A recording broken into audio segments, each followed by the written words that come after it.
Hello everybody, my name is Upname Scooby and welcome back to another video. The Nintendo Switch 2 is out. Now, I don't have a Nintendo Switch 2 because A, they're expensive, and B, I already have a Switch 1, so I really have no use for a Switch 2.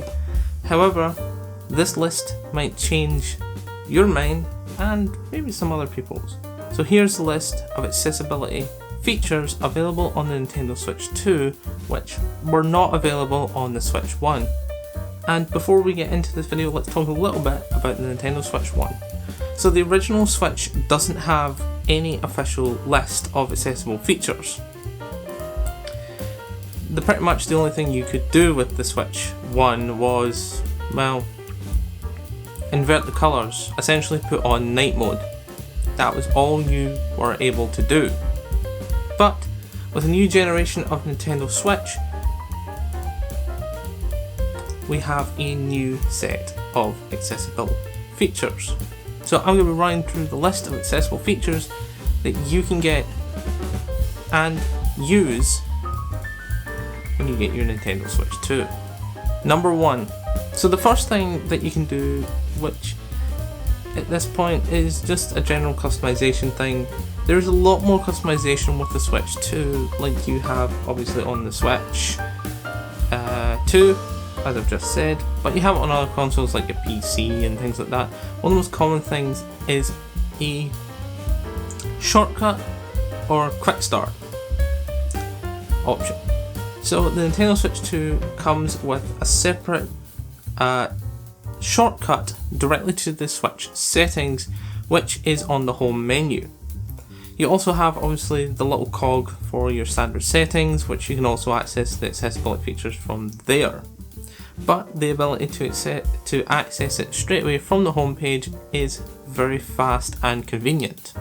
The second thing on the list is text size. And if you've got some common sense, you will probably already know that be able to figure out most of these features just by the name of them, what their function is. But for those who are not sure what text size means, I'm going to explain each and every one of the things on this list that aren't like I did with the first one. So text size, there are 3 options available on the Nintendo Switch 2 that you can change the different text sizes to. You have your small option, which is your default, which is the default for the device, which is not that bad. It's certainly quite easy if you've got it, for example, up on a large telly. It's pretty easy to read. And handheld, still not that bad, but a little small. You can always pick the second option, which is a bit bigger, and then you can go a one up again, which is pretty big for a small device. You also have the option to decide whether to have all the text as normal text or as bold text. The bold makes a little bit of a difference, but it just depends on your preference. Text size is one of the easiest accessible features that you find on so many devices these days. Number 3. One of the things about Nintendo consoles and devices, especially the DS and the Nintendo Switch 1 and 2, there is a little bit of, button problems. So you'll have noticed if you've picked up in the past an Xbox controller and you've clicked on it to select something, same with the PlayStation, you've always chosen the very bottom button. That's usually X or A. However, they've decided to switch the buttons around a little bit on the Switch.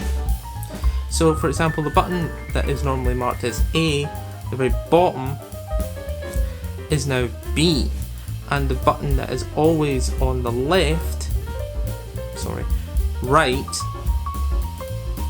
getting confused between the left and right because I'm thinking of the Switch 1 and 2 having 2 sets of each. I'm thinking of the cross. The B button, which is always on the very furthest right, has now become the A button. So the select button is normally the bottom button on a controller, both PlayStation and Nintendo Switch. I will be throwing out graphics to show which ones I'm talking about. and Switch sort of switches that around. But this third option in the accessibility menus fixes that completely. Like the Xbox One and Xbox Series X Elite controllers, you have the option on the Switch to button map the Switch, meaning that you can essentially assign different buttons to do different things. So if you'd rather have that very bottom button be the select button again, you can go in and change that button, which is quite helpful and it's super useful.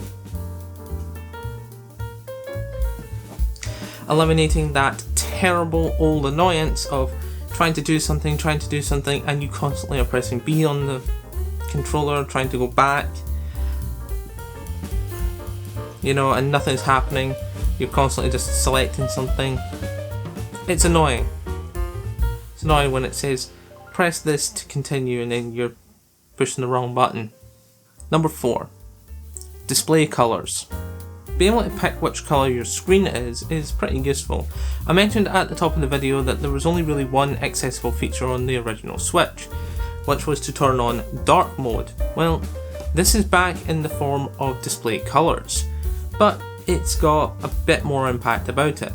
So first off, you can, like you could in the previous Switch, decide to have the entire console permanently in dark mode, but you'll also have the option to have it in grayscale as well this time. Both these options are pretty good if you decide to, if you don't like black writing on white. I often use a lot of my consoles in dark mode these days because it's just better. White writing is just easier to see on a black backdrop. Number 5, screen zoom. So again, it's pretty self-explanatory what screen zoom is. It zooms in the screen. However, luckily you can control this thing pretty well and you don't have to turn it off and on every time.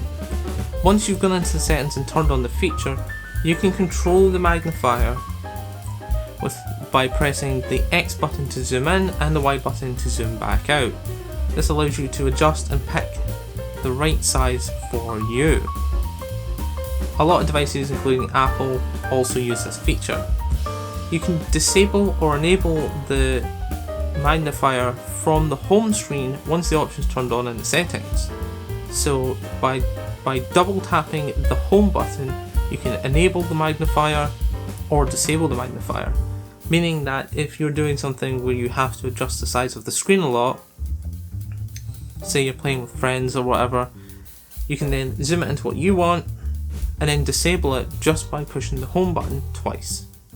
Don't know if I'd count this as an accessible feature, but it's in the menu anyway, and it's something that we often see on a lot of devices, and that is the option to have it in stereo or mono, meaning that instead of 2 tracks of audio, you have 1. That's pretty much it. So you can either have it in monotone or normal. Like almost every device these days, there is an option to have things read out to you. This is the text-to-speech option. You have a few voices like you do on consoles like the Xbox and Apple and stuff like that, but like VoiceOver or just a proper screen reader. This allows words to be read to you audibly instead of you sitting reading through if you fancy reading through a massive paragraph, say a description of a game or something in the store, and you'd rather not sit and read it, you'd rather listen to it. You can turn this feature on and listen to it. Pretty self-explanatory. You can also, with the voice, the sort of text to speech, you can control how loud that voice is and how fast it is, like you can on almost all those other devices. Number 8. Number 8 is a bit more of a fun one, but you could get yourself in trouble. I mean, if your friends are into reading anyway. So there is an option on the Nintendo Switch 2 to take game chat. So when you guys are all talking on like Switch, when you guys are all talking together on Switch with your friends, you can turn on an option that will take that voice recording, that will take the audio that is being produced by your friends, talking, laughing, having fun, and translate it into text. Meaning that, for example, if you're struggling to hear your friends or whatever, you can get a transcript of everything that is said. Unless you're incredibly mean and you really want a transcript just to get someone in trouble at school, then this is also a good option. And this is the last thing on the list for the Nintendo Switch 2. And the last thing is Game Chat Text to Speech.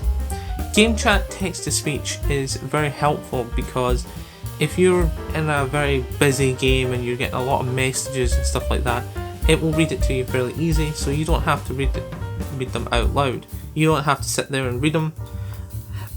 It will read it to you. However, this does pose a couple problems. Number one, if there is a lot of cursing and swearing in game messages and your mum happens to be walking past, then you might have a problem. Maybe. It's also a problem if, for example, you're in the world of making YouTube videos or shorts or whatever. If an AI voice reads out a swear, you can get flagged.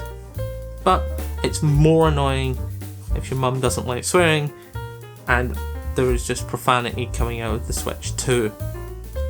But incredibly entertaining. There is one final sort of accessible feature that is available for you to use, but it's hidden basically in plain sight because it's one of the features of the Switch that isn't classed as an accessible feature.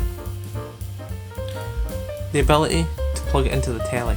The original Switch had this too, obviously, but the Switch Lite was obviously missing that function.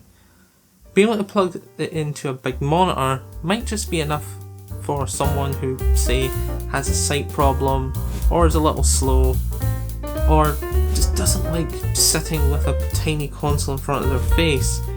It's a lot easier for them just to plug it into the telly and play without any need for the accessible features. If you guys enjoyed this video, please leave a like. The Nintendo Switch 2 looks amazing, but incredibly expensive. But let me know in the comments if you've got a Nintendo Switch 2, if you've got one. Are these features really good? If you guys really want to just look at the menus, because that's mainly all I did, was look at some of the menus and see them turn on these features. There wasn't too much to them. That Nintendo's website has tiny, like 4 or 5 second videos where they basically turn the feature on. All they're really doing is showing you the menu and where the stuff is in the menu. But this list is pretty much how the menu goes, as all I've done is gone down the list of stuff that's available. But as I say, if you guys enjoyed this video, please leave a like, and happy gaming everyone. Bye bye.